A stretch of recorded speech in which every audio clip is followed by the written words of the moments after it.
kaidah muradik ini persamaan atau sinonim kata. Yang musyarak siapa yang tahu? Zanu, silakan.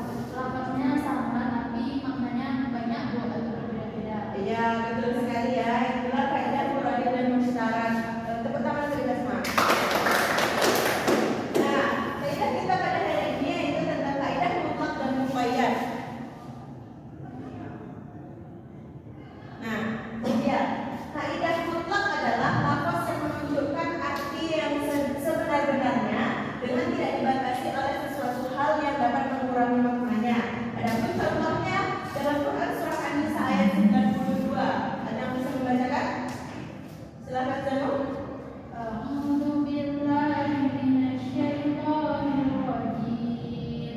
Bismillahirrahmanirrahim. Wa man qatala mu'minan khata'an fatahriru raqabatin mu'minah. Artinya, barang siapa membunuh seorang yang beriman karena bersalah, hendaklah dia memerdekakan seorang hamba sahaya yang beriman. Quran Surat An-Nisa ayat 92. Ya, terima kasih ya kepada Zanu, bagus sekali bacaannya. Nah, kembali kita kepada kaidah mutlak. Mutlak artinya arti yang sebenar-benarnya yang tidak dibatasi oleh sesuatu apapun yang dapat mengurangi maknanya. Nah, adapun dapat kita ambil lafaz yang mutlak itu terdapat dari Quran surah An-Nisa ini, raqabatin mu'minah. Nah, raqabatin ini memiliki arti hamba sahaya atau budak. Nah, pada kata mutlak ini tidak dibatasi mau satu budak atau dua budak karena dia dapat kita artikan dulu ya dalam Quran surah An-Nisa ini, barang siapa yang membunuh seorang yang beriman karena bersalah, hendaklah ia memerdekakan seorang hamba sahaya yang beriman. Nah, dalam kaidah mutlak ini tidak dibatasi mau satu budak yang kita merdekakan atau dua budak. Ya, sudah paham kan Ibu? Nah, mari kita lanjut ke pengertian yang kedua tentang muqayyad. Muqayyad ini adalah lafaz yang menunjukkan diri-diri di mana saja dalam jenisnya dengan pembatas berbentuk lafaz yang berdiri sendiri. Artinya, kalau tadi mutlak itu tidak dibatasi, sedangkan muqayyad itu dibatasi. Nah, tadi contohnya kita ambil dalam Quran surah An-Nisa itu terdapat kata raqabatin. Nah, kata raqabatin tadi mengartikan kata budak. Di sini juga contohnya raqabatin mu'minah. Artinya budak yang dimerdekakannya itu budak yang mukminah. Sudah paham Anda semua? Bisa kita lanjut? Bisa. Selanjutnya kita akan membahas tentang hukum lafaz mutlak dan muqayyad. Nah, hukum lafaz mutlak ini ditetapkan berdasarkan kemutlakannya sebelum ada dalil yang membatasinya. Jadi, lafaz mutlak apabila sudah dibatasi, maka hukumnya menjadi muqayyad. Sedangkan hukum muqayyad, lafaz muqayyad tetap dihukumi muqayyad sebelum ada bukti yang mutlak.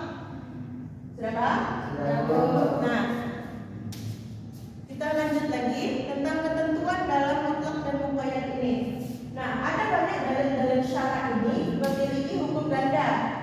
Yang di sebelah sana mutlak, yang di sini juga berarti muqayyad. Jadi, ada pun cara alternatifnya yang dapat kita ambil yaitu yang pertama, kaidah pertama, mutlak itu dibawa ke muqayyad jika sebab dan hukumnya sama. Nah, contohnya di sini dalam Quran surah Al-Maidah telah dijelaskan ada hurrimat alaikumul maitatu wad dam. Artinya diharamkan bagimu memakan bangkai dan darah. Nah, artinya di sini hukumnya itu dibawa ke muqayyad. Paham Anda? Nah, yang kedua, ada kaidah yang kedua, mutlak itu dibawa ke muqayyad jika sebab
bisa dibawa pemukaian ya Anda semua? Ya, Bu.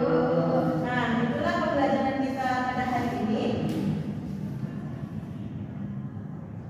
Ya, itulah pembelajaran kita pada hari ini. Apakah ada yang bisa menyimpulkan? Silahkan Ayu. Adapun kaidah mutlak adalah kaidah yang tidak dibatasi. Contohnya robatin, Ya. yaitu yang artinya budak dan tidak dibatasi untuk budaknya itu antara mukmin atau mukmin. Sedangkan mumayyan itu adalah kaidah yang dibatasi. Contohnya yaitu dalam Quran Surat An-Nisa Al-Quran bisa yang contohnya seperti mutlak tadi robatin mukminah itu dibatasi menjadi budak yang mukminah. Nah, ya betul sekali ya. Anda semua kita beri aplaus untuk Ayu. Nah, mungkin kita harus untuk pembelajaran selanjutnya Ibu tugaskan kepada anda semua untuk membuat mapping tentang pembelajaran kita hari ini. Apa pembelajarannya tadi Anda? Baikkan mutlak dan muqayyad. Dikumpulkan di depannya Anda. Ya, Bu. Teruslah belajar terus menerus agar kita mendapatkan ilmu yang awalnya kita tidak ketahui menjadi tahu. Mungkin hanya itu yang dapat Ibu sampaikan. Wassalamualaikum warahmatullahi